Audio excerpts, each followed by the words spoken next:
ក្លៀតមួយជុំហ៊ានមិនបានឲ្យបែកកលយ៉ានមិនដេចទៅបើចិត្តនេះនៅតែនឹកដល់ស្រីដៃទាំងគូបង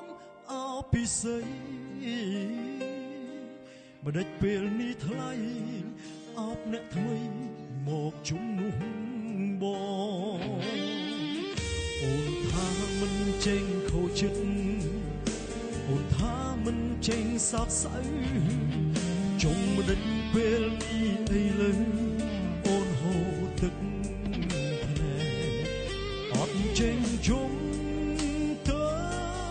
វាចម្លែកគេនោះសំបែ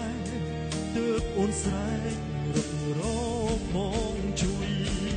ព្រមណាទៀតហើយធ្វើឲ្យអូនខូចចិត្តដល់លឹងប្រាប់បងឲ្យដឹងប្រលឹងគុំលាក់បាំងអីគេអពុនតាខ្លាំងពុនណាទៅធ្វើឲ្យអូនយំរាល់រាត្រីគេអ្នកថ្មីសំដីដូចមុខ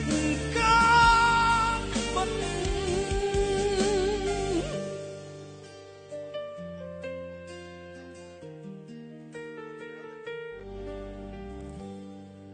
ក្លៀតមួយជុំហ៊ានមិនបានឲ្យបែកកលយ៉ានមិនដេចទៅបើចិត្តនេះនៅតែនឹកដល់ស្រីដៃទាំងគូបងអោពិសីមិនដេចពេលនេះថ្លៃអោបអ្នកថ្មីមកជុំនោះបងអូនថាមិនចេញខូចចិត្តអូនថាមិនចេញសោកសៅចុងមិនដេចពេលនេះអីលើអូនហូរទឹកភ្នែកអត់ចេញជុំទៅវាចម្លែកគេនោះសំបែទើបអូនស្រែករត់រកបងជួយ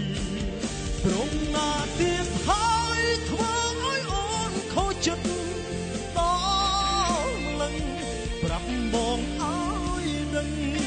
ប្រលឹងគុំលាក់បាំងអីគេអពុនតាខ្លាំងពុនណាទៅធ្វើឲ្យអូនយំរាល់រាត្រីគេអ្នកថ្មីសំដីដូចមុខកាបាត់